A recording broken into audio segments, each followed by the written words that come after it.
Welcome back to Movie On. Today I'm going to explain the movie called Better Watch Out from 2016. Spoilers ahead, watch out and take care, and I hope you enjoy it. In the beginning, we see a girl, Ashley, who's really young and a beautiful girl. While she's driving the car, her mom calls her. She tells her mom that she's going to babysit tonight. She used to babysit Luke for a long time to earn some extra money. We see that there's a couple who have a 12-year-old kid. The wife is always bossy with her husband, and she's really beautiful, and the husband really loves her. So Ashley's here for this purpose. The couple is going out for the night, and we see two boys named Luke and Garrett. Both of them have bad habits. They're watching Mia Khalifa's sexy videos on the internet. Both of them are also talking about things with each other, and Luke says that Ashley's coming home tonight for babysitting, and I will surely do something with her. It's now revealed that Ashley has been babysitting Luke for a long time. Luke has liked Ashley a lot since he was a child. He always wanted to do dirty kinds of things with her, but he never got the chance. Now we see that when Ashley arrives home, the old man starts hitting on her because she's really a beautiful girl.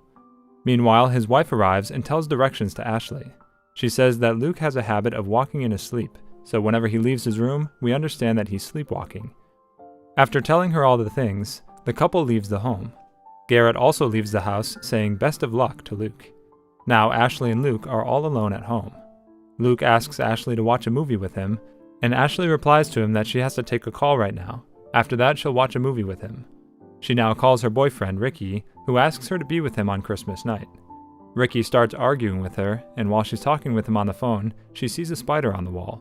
She starts shouting as she sees it, and Luke arrives, so she asks Luke to kill the spider. But instead, Luke catches the spider with a glass, and he says that the spider is innocent, so why should I kill it? He leaves the spider outside. He's now thinking in his mind that he saved Ashley today, and now he's her hero. He's really happy thinking that, and he thinks that Ashley will like him for this. But there's nothing like that. Ashley is still talking to her boyfriend, and Luke is feeling jealous inside. Now Ashley goes to the living room and starts watching a horror movie. Luke brings the champagne bottle with him and starts drinking. He wants to tell Ashley that he's not a child. He pretends that he's an adult. Ashley's really angry at him and says, "Are you mad? What are you doing?" She takes the bottle from him and goes to the kitchen to throw the bottle away. She receives a call from Ricky again, and she starts drinking while talking to him. Luke comes into the kitchen and holds the bottle again. Luke is now watching a movie with Ashley. While they're watching the movie, Luke comes closer to Ashley and wants to kiss her, but Ashley stops him and says, "You're just a kid. You shouldn't do these things at this age. I already have a boyfriend." Luke doesn't feel good about her behavior. He sits angrily. The phone rings in the home, and when Ashley picks up the call, no one talks from the other side. But after some time, they get a phone call again, and Ashley receives the call once more. There's some unknown person on the phone who's talking in a heavy voice, like he has a sore throat, and he says to Ashley that he can watch her all the time. He's watching all of her activities. Ashley first thinks that it's her boyfriend who's trying some lame joke on her. She's already worried due to Luke being home, and now her boyfriend is irritating her. Ashley's looking out of the window now and tries to look for someone if there's someone peeking or not, but there's no one there. When she turns to the window again, there's a Santa Claus statue nearby standing in the front. Ashley's really surprised and terrified seeing it. While she's processing the presence of the statue, the main door opens on its own. She locks the door herself, and now she thinks that there's someone in the house. Ashley runs towards the door and locks it again. She asks for her phone from Luke so that she can call the police and inform them about what's happening. But as he's giving her the phone, it falls into the aquarium. Now they hear someone knocking on the main door. Both of them are now scared and run towards the door to look for who it is. But when they open the door, there's no one. Luke goes outside and says, "Whoever you are, stop frightening us. Otherwise it will be very bad for you." The whole situation is making them frightened more and more. Now suddenly, Luke's friend Garrett comes in front of them. Luke and Ashley get shocked to see him, and he's laughing now. He says that he's happy to scare them. Ashley asks him if it was him making the noises outside the house earlier. He replies that he was not here. He just came by now. Now they hear the sound of glass breaking in the room above the stairs. Ashley thinks that there's someone else in the room as well. Now she takes the knife, and the three of them go to the room. They see that the glass of the window is broken. Ashley now tries to call the police, but there's no network on the phone. Now they go to Luke's room and try to inform the police through his laptop.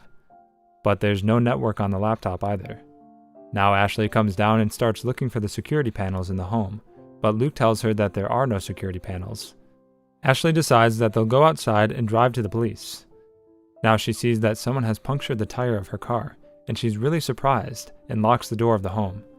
Garrett comes and shows her a brick on which it's written, "If you will try to go outside home, then I will kill you." Garrett is really terrified now and runs outside the house. They hear the sound of gunfire, and Garrett falls on the ground. Ashley is scared and locks the door again. Luke tells her that there's a gun in his father's bedroom. When they go upstairs, they see that someone has entered the house. The man is exploring each room with a shotgun in his hand.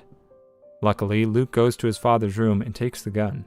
Both of them run and hide in the cupboard in Luke's room. Meanwhile, a toy in his room makes a noise all of a sudden.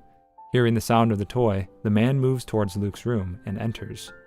Ashley sees the man, but she notices that the mask on his face is of Luke's.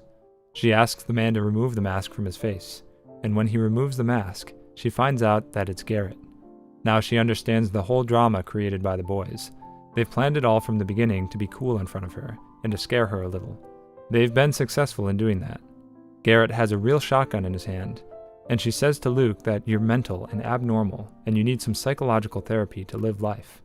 Now she's about to call his parents, but Luke follows her from behind and tries to stop her. But she isn't doing so. When Ashley's walking down the stairs, Luke slaps her and she falls on the ground and becomes unconscious. Garrett and Luke take Ashley and tie her on the chair with ropes. Now it's revealed that it was all their plan from the start, and they just wanted to do what they're about to do now. When Ashley wakes up, she asks them to free her and not to do all of this. But Luke points a gun at her and asks her to play a game with them. The game is truth or dare. If you win the game, I'll let you free. But if you lose, you have to drink a drink having poison in it.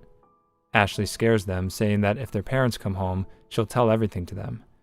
Garrett is a little scared and he wants to leave the house, but Luke stops him, saying that nothing will happen. Garrett has the first turn. He asks Luke to touch Ashley's boobs. Luke is happy to hear this, and so he does it. After some time of playing the game, Garrett says that he's not comfortable with it all. Luke says that the party has just begun. There are a lot more things ahead. Now Luke gives her the drink, but Ashley throws it on the floor. Meanwhile, they hear the doorbell. Ashley starts shouting so that anyone hears her, and they can save her. Luke is angry at her, and he puts tape on her mouth so that she cannot shout anymore. When they go out to look at who's at the door, they find out that it's Ricky, Ashley's boyfriend. They're not allowing Ricky to enter the home. Luke is angry and says that Ashley doesn't want to talk to you, so leave. But he makes an excuse to give flowers to Ashley. He goes upstairs and looks for her. Luke is following him quietly from behind and strikes him with a baseball bat. Ricky is saved and he's not injured. He holds Luke and asks him about Ashley. Garrett comes and points the shotgun at Ricky. Luke takes advantage of the situation and strikes his head with the baseball bat again. Ricky falls down and becomes unconscious. Garrett is really confused and worried watching him unconscious, but Luke is enjoying all of this. He takes Ricky with him and ties him on the chair with rope beside Ashley. Ashley is now shocked to see Ricky in this situation. After some time, Ricky is awake, and Ashley asks him why he's here. Ricky looks towards the phone. It's revealed that it was Luke. Luke tells her that he himself has texted Ricky to come here. Listening to this, Garrett is really angry now and asks him why he's doing all this. Luke asks him to sit down at the corner and be quiet. He takes out Ashley's phone from the aquarium and sees that the phone is still working. Luke calls Ashley's ex-boyfriend Jeremy and invites him over. Meanwhile, Ashley undoes the rope from her hands with a piece of glass. Luke takes Ricky to the hall in the house, and he's about to strike Ricky with the paint can, but he misses it the first time. Garrett is really scared and asks him to stop all this nonsense. But no one can stop Luke at this point. He's not in his senses. Ricky is also really scared and he starts asking for help from Ashley. Luke wanted to try to hit him once more, but Ashley comes there with a gun in her hand. Luke drops the paint can, which hits Ricky's head, and Ricky dies. Ashley starts crying now, and Luke is feeling really happy having done all this. He's sure that no one can say anything to him. He'll do whatever he wants. Now Ashley says to Luke that she'll shoot him. As soon as she fires the gun, she sees that there are no bullets inside, and the gun is empty. Ashley runs outside the house, and Luke asks Garrett to follow her and not let her get anywhere. If she succeeds in running to the police, she'll tell them everything about us, and we'll both go to jail. Garrett runs and tries to catch her, but he can't. Suddenly, Luke appears and he strikes her head with a brick. Ashley falls down and becomes unconscious. He takes her back home. Luke has planned all of this earlier, and a 12-year-old kid can be this cruel and has the mind of a serial killer.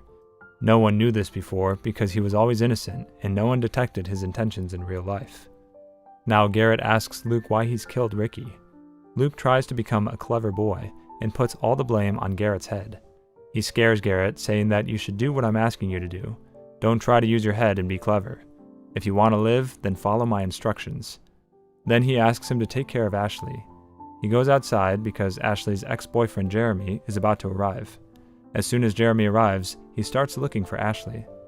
Luke asks him to write an apology letter to Ashley. Only then will she allow him to go inside. Jeremy is now busy writing the letter. On the other side, Ashley is busy convincing Garrett to untie her, as she's really worried and sad. Gary takes pity on her and unties her. On the other side, as Jeremy is writing the letter, a rope hangs him on the tree. Luke has done all this with the engine. He kills him too. Garrett apologizes to Ashley and asks her to forgive him for all of this. He also kisses her on the cheeks. Luke appears suddenly and he's really angry at Garrett for his behavior. He shoots Garrett with a shotgun, but Garrett survives with one shot. He starts shouting for help. He shoots him with a second shot, due to which Garrett dies on the spot. Ashley is now unconscious after seeing this. Luke stabs her neck with a knife, and he cleans the whole house while dancing. He creates a scene like Ashley's boyfriends were fighting, and while doing so, Ashley was also killed. He goes to the bed before his parents reach home and pretends to sleep. When his parents arrive, his mom starts shouting, seeing the dead bodies in the house. They call the police immediately. His mom suddenly runs towards Luke's room and sees that he's fine. They call the police, and Luke tries to act very innocently in front of his mom. He asks his mom what happened in the house, and he pretends like he knows nothing about anything. They hear the police saying that one of them is still alive. Luke is now really scared hearing this. He looks outside the window and sees that Ashley is still alive, and the ambulance is taking her to the hospital. Ashley shows her finger to Luke, which means she's trying to say that he can't be saved now. Now Luke says to his mom that he's worried about Ashley, and he wants to go to the hospital to meet her. The movie ends here. To watch more explanations of these kinds of movies, click on the videos on your screen, and don't forget to let me know how you feel about today's video in the comments down below. And at last I will say, stay safe, stay well, stay away from creepy little boys. Thanks.